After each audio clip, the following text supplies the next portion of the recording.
I go really fast, and it's easy to miss little pieces of information. So check the archives, just review them, and just to make sure you get everything. Thanks. I appreciate it. Thank you very much. Thanks, Coy. Take care. Okay, let's go to Brian in Texas. What's up, Brian? Welcome to the Bright Side. Hey, Ben. How you doing? Doing good. Nice to hear. I've been trying to get in touch with you for the last couple of weeks. I keep missing you, but I have a question about. I'm a trainer, so I have a question about a client of mine that is on a whole bunch of medications that I'm sure you're not going to say is bad. Speak into the phone, Brian. I'm sorry. Can you hear me better? You're kind of going in and out. What was your question? So I wanted to ask you about a client of mine, but also real quick, if I could ask you about a couple of things you talked about last week about food. So you were talking about eggs and not cooking them, like the rawer they are, the better it is for you. Yeah. So how much can you cook an egg without destroying the cells? There's no way to really know. To the degree that the texture of it changes is the degree you're starting to break up the proteins. You're denaturing the proteins. And where that cutoff point, it's on a continuum. You know what I'm saying? So we're that exact cutoff point where it becomes worse than, you lose all the benefits and it just becomes purely bad. I don't know where that cutoff point is, but it's on a continuum. And the more you cook, the more you're degrading the protein, and certainly you're losing the enzymes, et cetera. If the egg is fresh, it's a wonderful, wonderful living, not exactly living food, but it's got a lot of compounds that are important for life in it. But as you cook that egg, those substances get destroyed, and there's no cutoff point. I couldn't tell you the answer to that. Okay, I understand. And then also you were talking a lot about sugar and the negative effects about sugar. And I stay away from processed sugar. But do you feel the same about like sugar that's coming from fresh fruit and organic stuff? Well, in fresh fruit and in produce, you're always going to get I talked about this yesterday, actually. There's always going to be cofactors that help your body process that sugar.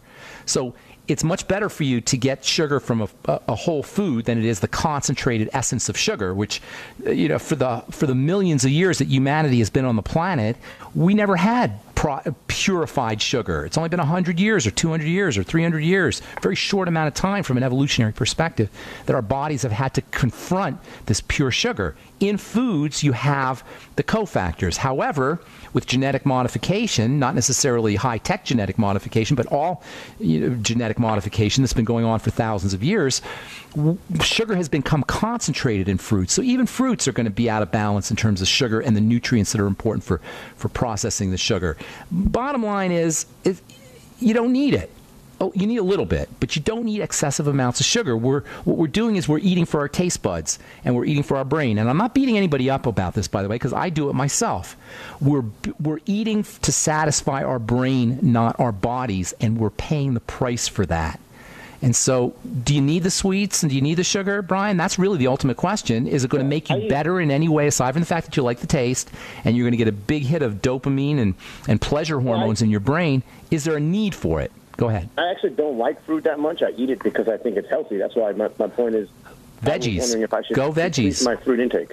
Yeah, go veggies and pick small fruits like berries. Those are going to be your best ones. And pick fruits that have a lot of peel relative to the pulp. I call it the peel to pulp ratio. You want more peel compared to pulp, and that's where the berries come in. If you have a lot of pulp and not a lot of peel, you're getting tons of sugar. And when there's naturally sugar found in plants, that's typically going to be a plant that's genetically modified to produce even more sugar. So you just got to be careful with fruits. Small amount of fruits, they do have obviously important nutrients in there, but go veggies as much as you can. Okay. All right, real quick, what's your question? So I have a customer, a client of mine, Melinda. She's really a heavy woman. She says she has periodic limb movement disorder. How old is she? Depression and anxiety. She's a mess. How old? No, don't, Brian. Hang on. I'm going to get you the answer here. It's not hard. Okay. I've seen this before. How old is she? First of all. She's 44 years old. Okay. She's majorly estrogen dominant.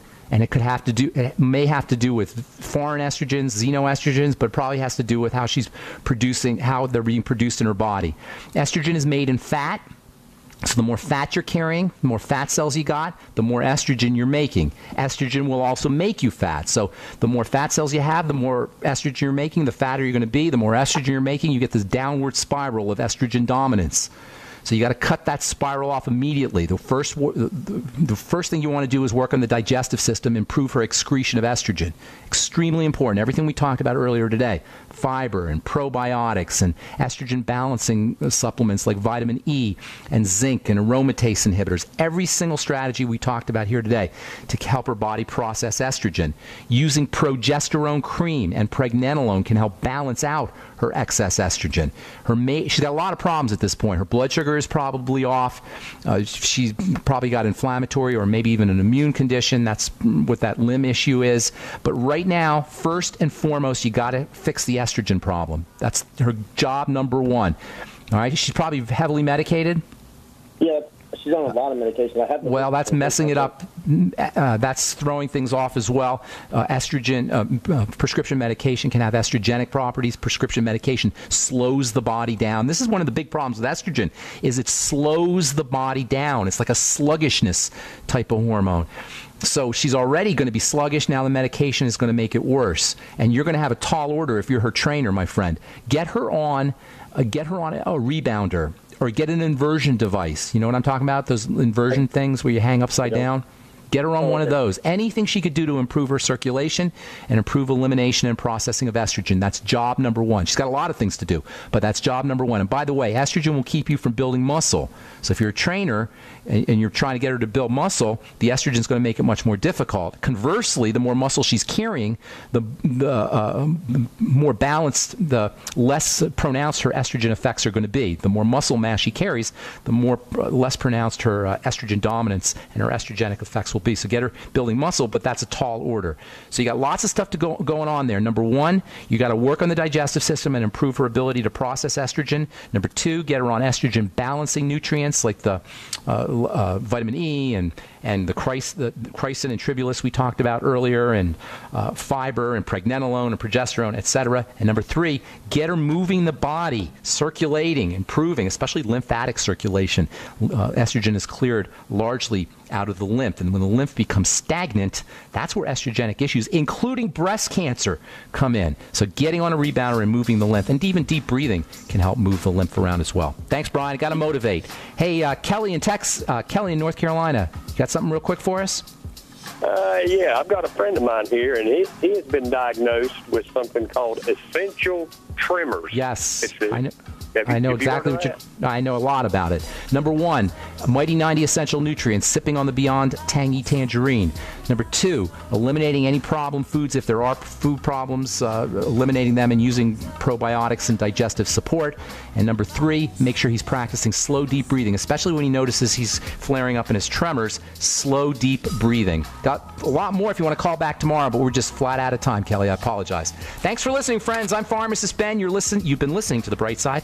We'll be back at you tomorrow with more good health information. Have an awesome, beautiful, spectacular day. We'll talk to you all later. Bye for now.